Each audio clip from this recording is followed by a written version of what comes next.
में हथकड़ी लगे पिता की अर्थी पर सर रखकर बिलखते इस शख्स की तस्वीर यूपी के ललितपुर से आई है, जिसे देख हर कोई सकते में है।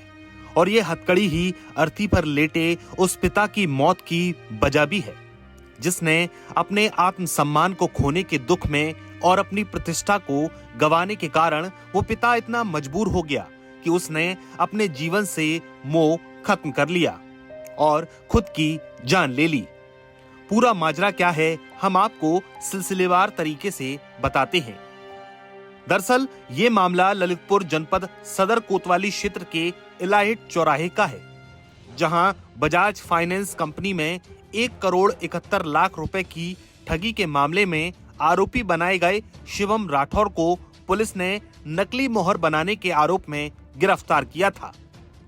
बेटे की गिरफ्तारी और फ्रॉड के आरोप को वह पिता सह न सका और शिवम के पिता लक्ष्मी नारायण राठौर ने मध्य प्रदेश के टीकमगढ़ के होटल में फांसी लगाकर आत्महत्या कर ली। शिवम के पिता के पास से एक प्रार्थना पत्र भी पुलिस ने बरामद किया है, जिसमें उन्होंने अपने बेटे की हिरासत को अवैध बताया था और जिसे उन्होंने जिलाधिकारी को भेजने के लिए लिखा हुआ था। लेकिन मजबूर पिता शायद सिस्टम के आगे हार गया और उसने अपनी जान लेना मुनासिब समझा। पिता की मौत के बाद परिजनों ने शिवम की रिहाई की मांग तेज करते हुए पिता का शव चौराहे पर रखकर प्रदर्शन किया और पुलिस पर अवैध गिरफ्तारी के आरोप भी लगाए। इन दोनों घटनाओं से ललितपुर के स्थानीय निवासी, खासकर व्यापारी में खास आक्रोश था। परिजनों के साथ व्यापारियों ने भी शहर के इलाहिट चौराहे पर मृतक दुकानदार लक्ष्मी नारायण राठौर का शव रखकर जाम लगा दिया। इसमें पुलिस के खिलाफ नारेबाजी की गई।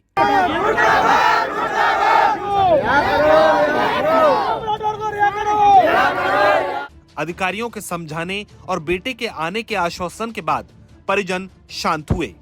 मेरे परिवार को पुलिस द्वारा 15 तारीख से लगातार मानसिक और शारीरिक रूप से टॉर्चर किया जा रहा था। मेरे पापा को 15 तारीख को रात में डिटेन करके रखा बिना कोई कागजी कार्रवाई, बिना कोई सूचना के। उसके बाद दोपहर में भैया को डिटेन कर दिया। 16 तारीख को पापा को छोड़ दिया इस बात पे कि आप जी 1 घंटे के अंदर मोहर बना के दो, वरना तुम्हारे बेटे तो हम छोड़ ही नहीं रहे, तुम्हें भी और साथ में डाल देंगे और छोटे बेटे को भी डाल देंगे। फिर पापा ने 2-3 बजे बना के दे दी। उसके बाद खबर आई कि 50,000 रुपये भी साथ में चाहिए, तो एक फोटोकॉपी के लिफाफे में 50,000 रुपये और मोहर दोनों लेके गए थे। विवेक राठौर कार खास जो भी हो तो उनको दे दिए गए और वो लेके चले गए। शाम को 11 बजे वो रात में पैसे वापस कर देते हैं 16 तारीख को और कहते हैं कि यार तुम्हें तो कुछ नहीं हो पाएगा, अब तो जेल जाएगा। उसके बाद हम लोगों की कोई बात ही नहीं सुनी जा रही। हम कह रहे हैं कि कोर्ट में पेश कर दो हमारे भैया को, चलो ठीक है, उन्होंने जो भी कहा। लेकिन वो लोग बिल्कुल बर्बरतापूर्वक मारते हुए हमारे घर पे लेके आए भैया को, दुकान की चाबी ली और रात में ही मतलब मोहर बनवाई दुकान पे ही, और सारा काम उन्होंने बिना वर्दी में ही किया और अपनी प्राइवेट गाड़ी हैरियर गाड़ी से उन्होंने यूज किया इसमें। और कोई भी मतलब कानूनन कोई भी काम नहीं किया है। इस बर्बरता की वजह से हमारे पापा बहुत पीड़ित हो गए और यूपी 32 NA 0860 गाड़ी का प्रयोग किया गया पूरी कार्रवाई में। इसके बाद शिवम को जेल से पैरोल पर निकाल कर लाया गया। पिता के शव को सामने देख शिवम बुरी तरह से बिलखने लगा। इस समय भी उसके हाथ हथकड़ियों से जकड़े हुए थे। उसकी ये फोटो सोशल मीडिया पर वायरल हुई। हालांकि बाद में अंतिम संस्कार के बाकी कर्मकांड में उसके हाथ में से हथकड़ियां खोल दी गईं। अब इस पूरे मामले पर सियासत भी शुरू हो गई है। खुद भाजपा नेता ही पुलिस पर सवाल खड़े कर रहे हैं। ललितपुर भाजपा जिला अध्यक्ष हरीश चंद्र रावत ने भी ललितपुर पुलिस व्यवस्था पर सवाल खड़े करते हुए पुलिस अधीक्षक ललितपुर को ज्ञापन सौंपा है।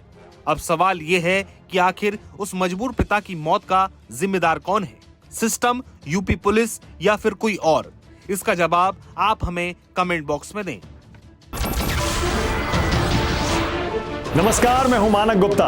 अगर आपको हमारा ये वीडियो पसंद आया हो तो इसे लाइक और शेयर जरूर करें और हाँ, हमें सब्सक्राइब और फॉलो करना ना भूलें ताकि आप देश और दुनिया की कोई खबर मिस ना करें।